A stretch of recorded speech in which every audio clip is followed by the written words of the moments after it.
Hello, my name is Benjamin Hart. I'm an American attorney and the managing director of Integrity Legal here in Bangkok, Thailand.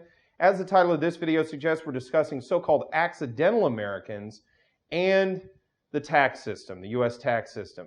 What is an accidental American? Well, it's a term, it's somewhat loosely defined, but basically it's a person that has relatively few ties to the United States.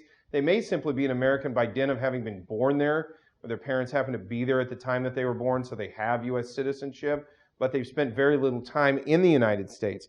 I deal with a number of these folks every year. It seems like we see a few of them that, mom and dad were just in the U.S. They had that particular child in the U.S. That child does have a U.S. passport by dint of birth in the United States. And by dint of that birth and by dint of that citizenship, they have to deal with the American tax system. And they may have not been in the U.S. much longer than a couple of weeks after their birth, but they are still, strictly speaking, stuck with dealing with the tax obligations associated with their American citizenship. So the thing to take away from this video for those folks who are in this position, good idea to contact relevant legal professionals to either ascertain whether or not it's advisable to maintain one's citizenship, or if it's possible to find a simple, streamlined solution to go ahead and keep oneself in proper tax compliance with the United States tax authorities.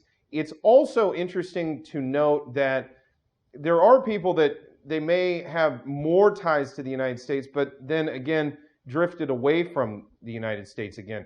All these kinds of people, they need to go ahead and sort of ascertain exactly what they want their status to be in the future in order to basically keep themselves in compliance one way or the other, depending on how they want to deal with it, so that they don't run afoul with relevant tax authorities and then have to deal with something that's far more complex than they ever really wanted to deal with.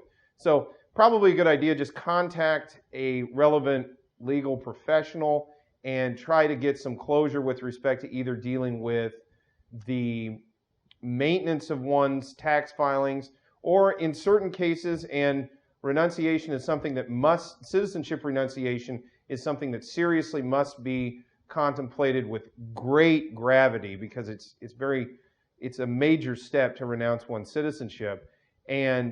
But that being said, there are going to be individuals where perhaps they just simply have virtually no connection with the United States whatsoever, and under those circumstances, it may behoove them to go ahead and deal with, renouncing their citizenship. And all this is going to be dealt with in a case-by-case scenario. So this should not be looked at as a trivial matter, nor should it be sort of generalized. Everybody's case is going to be different, and it's a good idea to seek legal advice in order to ascertain the specifics and the specific options in one's case and one's circumstances.